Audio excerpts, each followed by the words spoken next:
Hello students, आप लोगों को फिर से स्वागत है लिमिट्स एजुकेशन के एक न्यू से वीडियो में। तो जैसा कि आप लोग जानते ही हैं कि अभी के हमारे वीडियो में क्या चल रहा है, यानी कि अभी के हमारे क्लासेस में चल रहा है क्लास 9 का नंबर सिस्टम वाला चैप्टर, जिसमें कि बहुत सारे कॉन्सेप्ट में समझा चुका हूँ इसके पिछले वाले वीडियोस में। और इसी के साथ एक्सरसाइज 1.1, 1.2, 1.3, 1.4 ये सारे के सारे एक्सरसाइज को मैं बहुत ही अच्छे से समझा भी चुका हूं और करा भी चुका हूं, एकदम आंसर के साथ। ठीक है, तो अब हम लोग क्या करने वाले हैं, इसका एक आखिरी एक्सरसाइज बचा है 1.5, जिसको कि हम कवर अप करेंगे। लेकिन उसको 1.5 को करने से पहले तुम्हें यहाँ पे चार फॉर्मूले के बारे में यहाँ पे जानना पड़ेगा। और वो चार फॉर्मूले रहे ये वाले 1, 2, 3, 4। ठीक है, क्योंकि जब तक इन चार फॉर्मूलेस के बारे में नहीं जानोगे तब तक उस वाले एक्सरसाइज 1.5 को बिल्कुल भी नहीं कर पाओगे।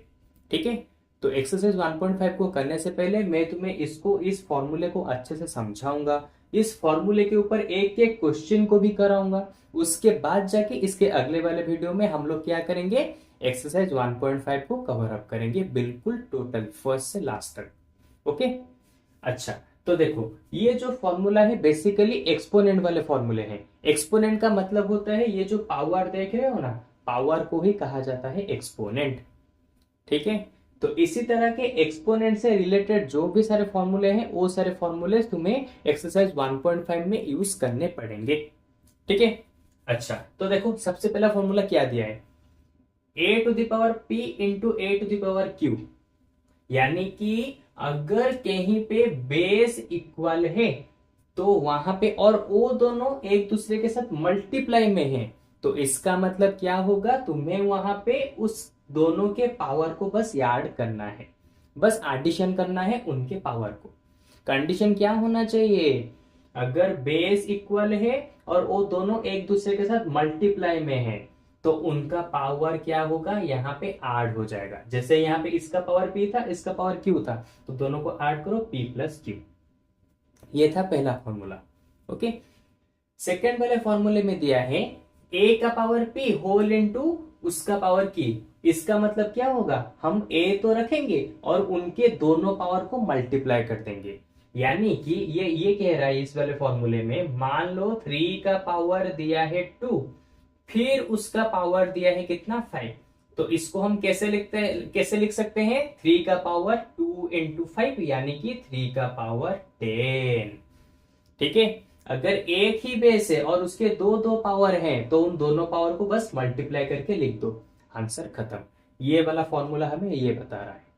ठीक है, अच्छा, एक्सरसाइज 1 पॉइंट सॉरी एक्सरसाइज बोल रहा हूं, पॉइंट नंबर 3 में देखो यहां पे कह रहा है सेम चीज। देखो यहां पे कह रहा है, यहां पे बेस इक्वल था और मल्टीप्लाई में था इसलिए एडिशन हुआ। यहां पे देखो बेस इक्वल है और डिवीजन में है, तो इसीलिए यहां पे पावर में माइनस होगा, सब्ट्रैक्शन होगा। दोनों में देखो सेम टू सेम है, क्योंकि यहाँ पे मल्टीप्लाई हो रहा था तो पावर का हम प्लस करेंगे, क्योंकि यहाँ पे डिवाइड हो रहा है तो पावर को हम माइनस करेंगे, बस इतना ही डिफरेंस है। ठीक है, अब फिक्र मत करो, अगर यहाँ पर भी समझ नहीं आया ना, मैं इसके एग्जाम्पल भी कराऊंगा, वहां पर समझ सकते हो। या फिर एक्सरसाइज 1.5 में भी इन सारे क्वेश्चन को, यानी कि इन सारे आइडेंटिटीज को, इन सारे फॉर्मूलेस को यूज कराऊंगा, वहां पर भी समझ सकते हो। ठीक है, तो ऐसा बिल्कुल भी मत दिमाग में डालो कि अभी नहीं समझ पाओगे तो नहीं होगा। इसको मैं अभी समझाऊंगा, फिर यहाँ पे एग्जाम्पल कराऊंगा, फिर समझाऊंगा, फिर एक्सरसाइज 1.5 में भी इन सारे फॉर्मूला को समझाऊंगा। इसलिए फिक्र करने की जरूरत नहीं, इजीली तुम इन सभी को याद रख सकते हो। ओके, अच्छा, यहां पे देखो पॉइंट नंबर 4 में क्या दिया है, पॉइंट नंबर 4 में क्या दिया है, अगर बेस दोनों इक्वल हैं लेकिन उनका पावर सेम है तो हम वहां पे क्या करेंगे, दोनों बेस को मल्टीप्लाई कर देंगे और उनके होल को पावर को ले जाएंगे। ओके, यानी कि मान लो यहां पे ऐसे दिया, लेट सपोज एक क्वेश्चन है 3 का पावर है 2, 3 का पावर है 2 इंटू उसके बाद आ गया 2 का पावर है 2। तो इसको हम और कैसे लिख सकते हैं, क्योंकि दोनों के पावर सेम है तो होल का पावर 2 ले जाओ, और क्योंकि ये दोनों मल्टीप्लाई में थे तो यहां पे लिख दो 3 इंटू 2, आंसर खत्म। और इसको सॉल्व करोगे तो 3 2 जा 6 उसका पावर 2। यानी कि इस तरह के क्वेश्चन को तुम ऐसे सॉल्व कर सकते हो। किसकी मदद से? इस वाले फॉर्मूला हमें ये बता रहा है।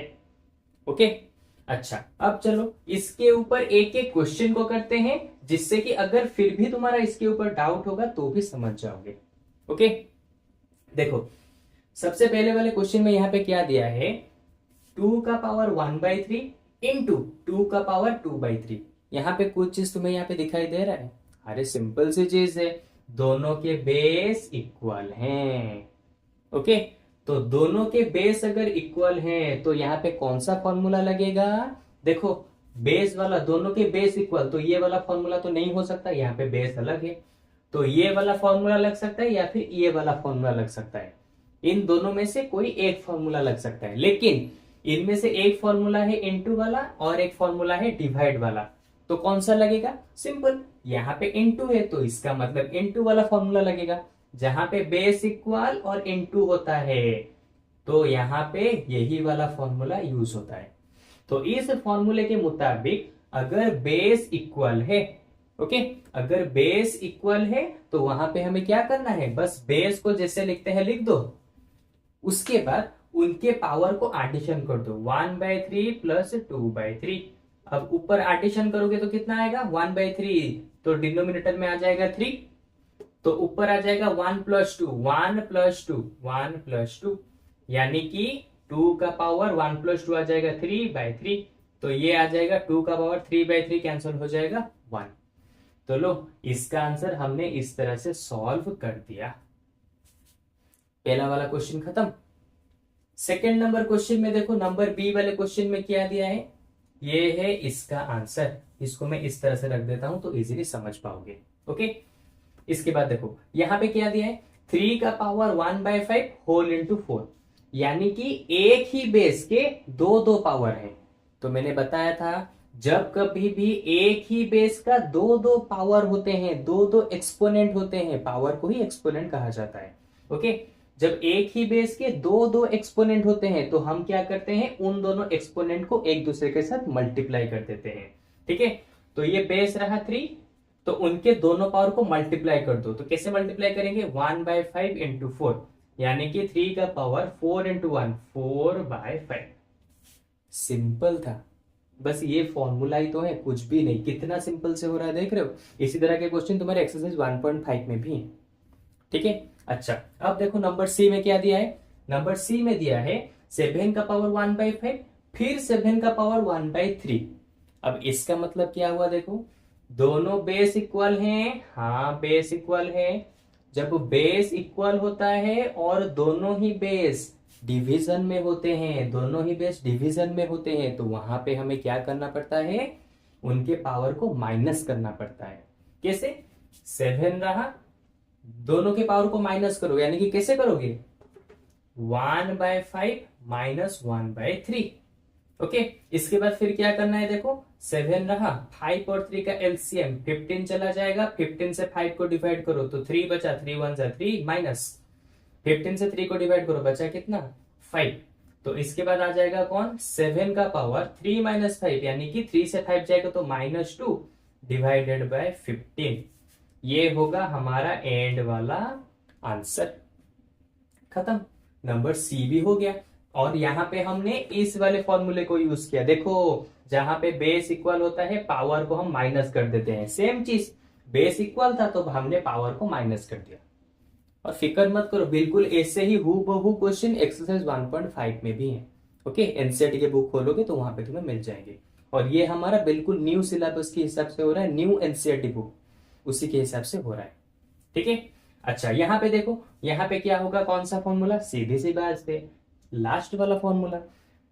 अगर दोनों के दोनों बेस अलग अलग हैं, देखो बेस अगर दोनों के दोनों अलग अलग हैं लेकिन पावर इक्वल है, पावर देखो इक्वल है, तो वहां पे हम क्या करते हैं, दोनों को मल्टीप्लाई कर देते हैं, अंदर वाले दोनों को मल्टीप्लाई कर देते हैं, उसके साथ पावर को हम एक ही जगह पे रख देते हैं। तो सेम सेम पावर हम बस एक ही जगह पे रख देंगे। देखो जैसा यहाँ पे हुआ था सिंपल, वैसा ही हमने यहाँ पर भी किया है। बस तुम्हें इस फॉर्मूले को याद रखना है, उसी के हिसाब से पुट करना है। और इनमें से बहुत सारे फॉर्मूले को तुम क्लास 7 में भी कवर करके आ चुके हो, क्लास 7 में, क्लास 8 में, उसमें भी कवर करके आ चुके हो। ओके, अच्छा अब देखो क्या करना है। 13 इंटू 17, 7 3 21, तो 1 बचा, फिर बचा 2, नहीं इस तरह से नहीं, ये गलत होगा, पहले मल्टीप्लाई कर देते हैं इस तरह से। 7 3 21, ये 2, 7 1 7, 8 9, 3 1 3, 1 1 1, ये आ जाएगा 1, फिर ये आ जाएगा 9 प्लस 3, तो 9 प्लस 3 आ जाएगा 10 11 12, तो 12 इंटू 1 ये आ जाएगा 221, तो यानी कि 221 का पावर 1/5। लो हो गया। इस तरह से हमने इस वाले फॉर्मूले को यूज करके इसके आंसर को निकाल दिया। बस यहां तक ही आंसर खत्म।